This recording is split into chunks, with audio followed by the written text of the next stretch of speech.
Frida Reba Darcy and Patricia O'Connor here. Hello, world. And today we're going to take a little look and talk about the size of our trees.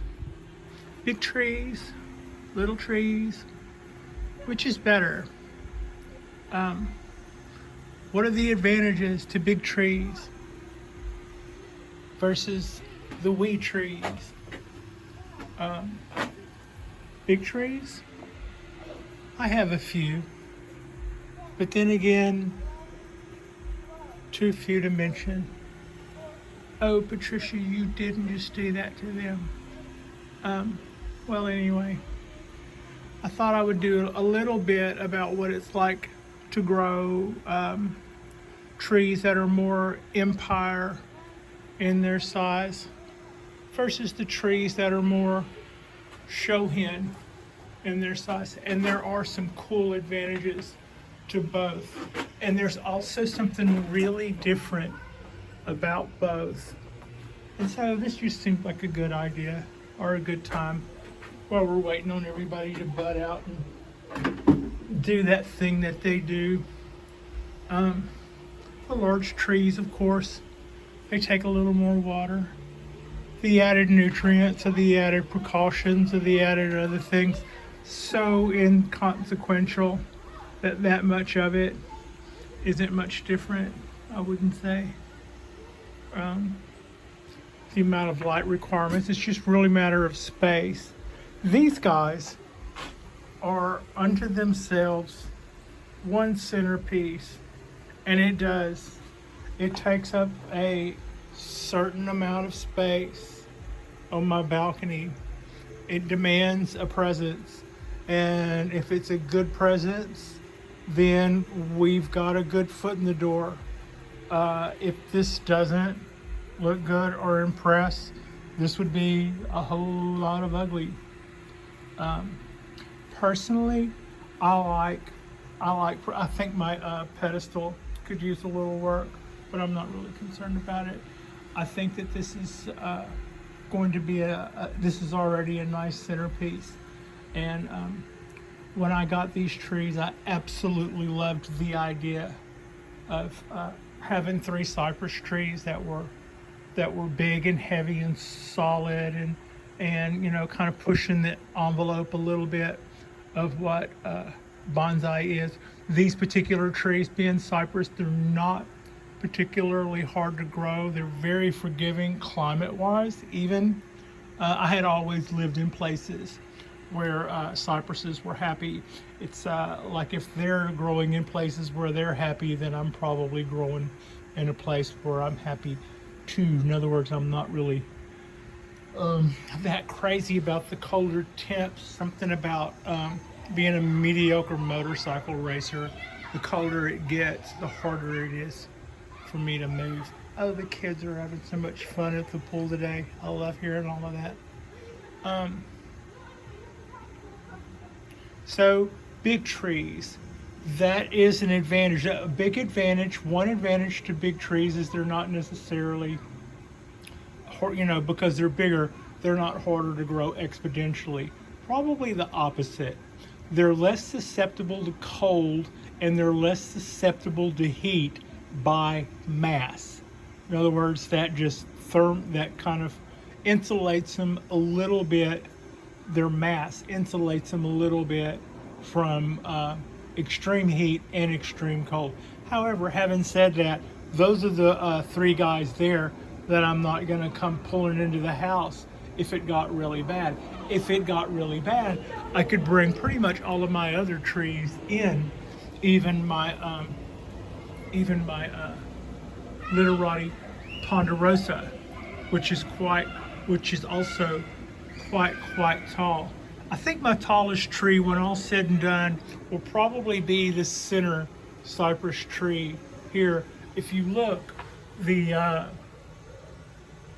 soil level of both of those pots, the ponderosa on the right and the cypress trees on the left, is about the same. And right now, the ponderosa is as tall as it will ever be. These guys have just gotten pruned back and will go almost back in almost up to the lights when they come back, when they go full back out later on in the spring. So I would suspect probably the way I'll managing them, the center one will probably be the tallest tree I have on my balconies. And I really do enjoy seeing these guys. They do absolutely have a presence, as does my ponderosa, as does my cork bark oak. I would say that I would put that in the large tree category unto itself. So the cork bark oak, the ponderosa pine, and the 3 cypress trees puts me at 5 large trees, and they're absolutely, to some extent, they are impressive for all kinds of reasons, but to some extent they're also, you can tick the box for they're impressive for their size as well. And I think that's something very rare. Now, the other side is smaller bonsai trees.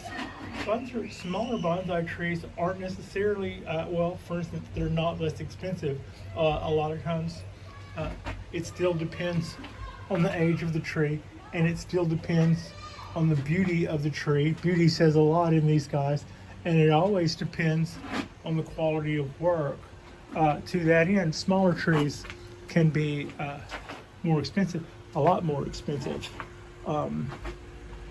Yeah. So, but here's another thing. If I'm always promoting my balcony and how we can have bonsai even in smaller grow areas, then smaller trees, certainly I can, if the weather turns really, really brutal today or tomorrow night or something like that, in a minute or two, I can bring in a dozen small trees in a forest. I mean, in just like in a couple of minutes, I could have a dozen Shohin trees in the house where they wouldn't freeze. And the bigger they get, the harder it is to manage. At every point for these guys, as much as I love them, this guy, I can still grab this guy and run with it. That's kind of because even at 62, I'm still kind of tough. But this guy, I can barely move one end of it. And say barely move it. If I move it every couple of years, I'm not 100% sure if I'm at the point where I'm not 100% sure if I'm still good to go since the last time I moved that. But to say the least, I would have to have at least me and one other person to even get that on a cart so that I could move it, maintain it, repot it, anything. So that's definitely, if you're going to have something that's this large, you are going to want to have some backup at your disposal. That a bunch of buddies that you can call over to help you out, which if I probably think about it, I do. And but also, maybe other you just can call out for club help or offer to pay somebody to help you. But definitely with something like this, when it comes to repot this and get it on its side, it's going to be me and one other person, if not me and 2 other people. So that's when having large and impressive trees is sort of a thing.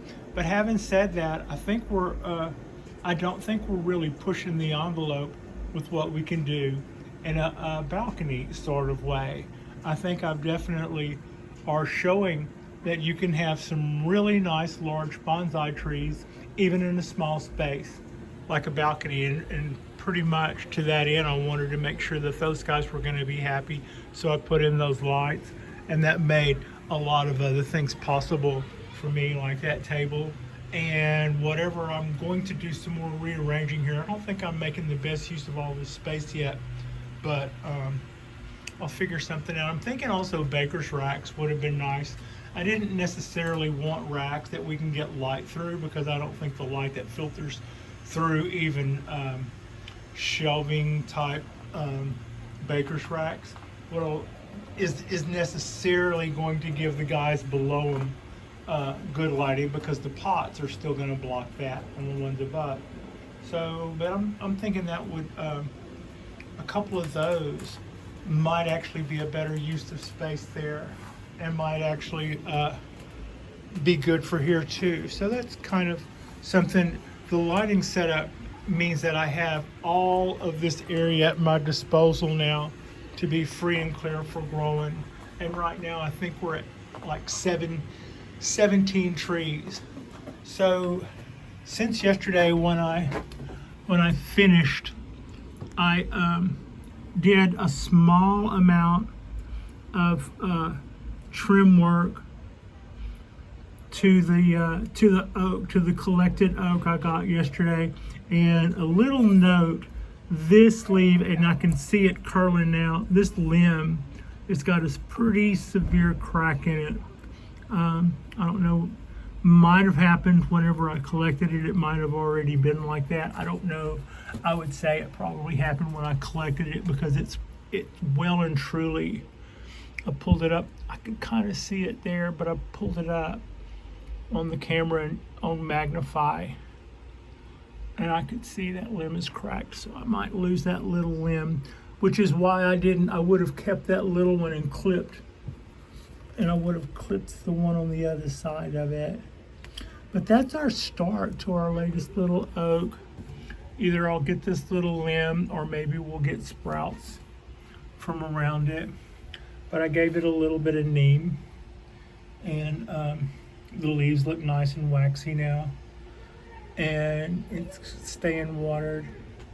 And that's a little look at the trunk of let me see, that's a little look, let me see, I lost it actually, here we go. Yeah, that's a look at our trunk and the little wire, and you can see the rubber strap on there. Just behind that there's some white roots, so I didn't want those to be uncovered, but they're really large and they're kind of running radially out in a really nice way. So maybe and they're really close to the top, so if those are happy and get bigger and stuff, they can actually just go and, you know, kind of run along the ground and be really exposed at some point. That would be awesome. They're running in the right direction, and they look like they would be really good exposed surface roots. So that's what's going on there. Another little quick look. You know, we could have so many more small trees up here than big trees. That, you know, I could, with a space like this, I could probably have hundreds of Shohins. And to some extent, the small trees do bring their own difficulties. When you think about your watering, how much watering a black pine takes over say a tri-dip maple, then you put that in a Shohin pot, and that is its own that's its own thing right there. You have to consider that interval by itself, the size of the pot, in quite a few aspects, how hot it will get, the ratio of the container on a small container is much higher than the root mass on a small tree than it is a large tree. So if that tiny little pot gets 80 degrees, it will well and truly cook all that stuff quicker and faster than that pot would. And that would still not be a good thing for that big oak. But I'm just saying that would be pretty mildly uncomfortable for the cork bark oak if that pot just suddenly all heated up to say like 90 degrees. But that would be the death of that tree right then and right there as a smaller tree. So when it comes to the Shohin stuff, you have to give that into consideration. The actual size, it does make it a little trickier, but that just makes it also cooler. The other side to that is the oak that I collected yesterday. If with a little luck and a little care and a little of all that other stuff, in about 4 years, you know what a 4-year-old little tree looks like. That one's a 2-year-old little tree. In 4 years, that could be very, very impressive. And in 4 years, these guys will still be at some stage of building, you know. But for me personally, I love these guys from day one. So the journey is not. It's not like I am waiting to the day when I can finally say they're finished and love my big cypress trees. As pre-bonsai, I probably couldn't love these guys anymore. So that's pretty much the way I feel about my big trees, and I think they are. They're large, and they're impressive, and they're fun to look at, and it's fun to see how solid and massive they are. They're all heavier. You know, you definitely know you're dealing with an oak tree when you try to move that thing. Same with the ponderosa. It almost looks like it would be, you know, kind of light and wispy. It's not. It's very solid. They call these the big pines for a reason. They are heavy. They move. Their metabolism moves fairly slow, but they move. They move their sap up and down their tree, and they're just absolutely solid and heavy. So that is fun, but also equally impressive is a beautifully, nicely done Shohin that's got its time in. And I've seen some of those that are absolutely admirable on every level. So, and you know, I think of them in a lot of ways as being easier to manage and harder to grow. So that is almost got an appeal to it unto itself. You know, learn to do this well, and you know, if you can manage a big tree, okay, fine. If you can properly care for a little tree, then that shows well of you too. And I think that would also probably, you know, that's kind of a more rounded, for me, a more rounded bonsai experience. So I'm really looking forward to in the future with my 5 big trees. I think I've got some stuff to work with for a while in the ways of pines and in the ways of oaks and in the ways of cypress trees. So I think going the other way and experimenting with more Shohins, and I look forward to that. And to that end, every year about this time of year, whenever we start finally seeing the cherry blossoms, how lucky here in the bay, they will they'll have cherry blossoms, cherry trees planted along sides of the roads in some of the neighborhoods, and it's just really pretty. And I really get the bug to do something with a cherry tree. But I hear people talk about them and they go, yeah, these trees are pretty once a year. I kind of get that every year about this time. I'm wanting some spring, and I always see are these sticks with beautiful cherry blossoms all over it, and I'm going, I wish I had a cherry tree. But I also think that if I were to take a small cherry tree and wire the trunk into a real snaky serpentine shape, and then use that as a raft, that I could do a little mini cherry forest, maybe a little windswept a little windswept forest. That's kind of ideas I've been entertaining lately. I'm just waiting, I'm kind of just sitting back and waiting to see the right pot, the right tree, or the right place to get the little cherry trees. But that's one idea I've been thinking about in the way of future Shohin stuff. I guess I should get these guys now. I don't know if I'm really showing. I'm not 100% sure. I'm showing you all these little pinchings I'm getting out. Everybody, this guy just got watered earlier today, and it is like I've been saying every time I turn on a camera, the oaks are just pushing out tons of growth. I guess I can make that a daily. You can see a lot more of those little bright salmon pink sprouts gushing out all over this guy. Today it said that it was 67. It's 70 something up here.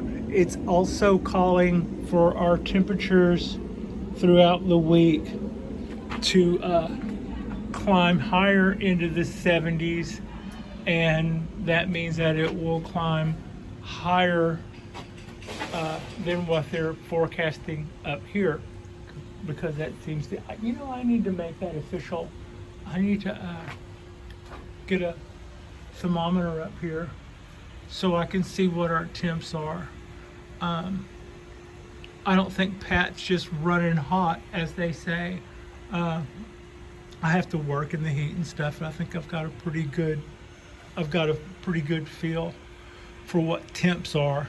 And up here it is always hotter than what they say, but right now they're saying it's almost 70, but it'll be 70 tomorrow and the next day and the next day. I think this goes up. So that's why I'm telling you my weather. It isn't because I'm bored and looking at my shoes. It's because that's still in keeping with what our climate has been doing and how it's going to continue to affect everybody's outlook on whether or not this is spring or not. We're ready for it. The trees are certainly feeling that the warmer temps are here. The only thing that would possibly say otherwise would be the light of day, and so yeah, but it already feels like winter is a thing of the past.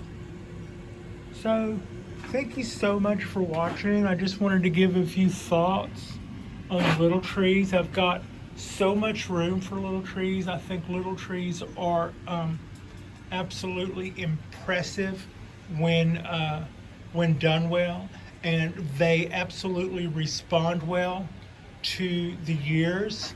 This is a 2-year-old forest. 2 more years of that and it will probably look pretty awesome. I mean, I'm already liking it in that it's like, early bonsai tree status for me, and it's 18 and it's in a pretty decent Japanese pot, blah blah blah. I've been a fan of this little arrangement for a long time, but I say give this guy two more years and it's gonna be pretty cool looking. And the same with my bougainvillea. And that oak tree that I got yesterday, 2 more years on that trunk. If it's 2 years old now, 2 more years of that, and if it is a third thicker than that for that size, that would be a pretty cool little Shohin oak tree. And I can't wait to see where it shoots out a few sprouts and gives us a few options. Right now, all of the limbs are a little too heavy to be bending on, and but they're all going right to left. There's not really a whole lot of front to back yet, except for this guy. There's a lot of promise there. So, but the point is in just 4 years, you can make a really cool Shohin out of a lot of cool little different trees. And that is, that's what's exciting about Shohin. Even if they are maybe a little bit harder for other reasons, keeping their water and oxygen balance right, keeping their pots from getting too hot on a hot day. You know, you just always have to be thinking about them when you know that the other pots are probably still, their soil is still damp. You still have to be thinking about them. To that end, these are still our coastal redwood cones, seeds, sticks, and accoutrement. I've done a pretty fair job of keeping these guys moist. I don't think I've let them dry out yet. I would figure I would have by now, but I think I've done a pretty good job of keeping them damp. We'll just hang with that until something sprouts. I still say, wouldn't it be cool if I had about a dozen of those and I just let them go and made a little nature designed forest. And by nature designed forest, I just mean something where me scattering those seeds and them being the ones that sprouted where they did, that they would design, they would kind of design the forest themselves. And then at some point you kind of, you know, cut the mat of trees out and then leave them in a clump and clean up all that root mass and then have a little forest that way. I say that fully well knowing that I may not see that many sprouts from these guys. They are known for having a low germination rate, but I still expect to see something, and we're going to keep watering. We're going to keep watering those and make sure that they stay in a situation that would be conducive to growing. So, thank you so much for watching, and I appreciate you so much, and Frida appreciates you so much. And that is a little bit of our spill on big trees. I like big trees, and I cannot lie, versus the wee trees, which we are going to see probably more and more wee trees throughout the summer. This will be the summer of the little trees, the Shohin, and what have you. Thanks for watching.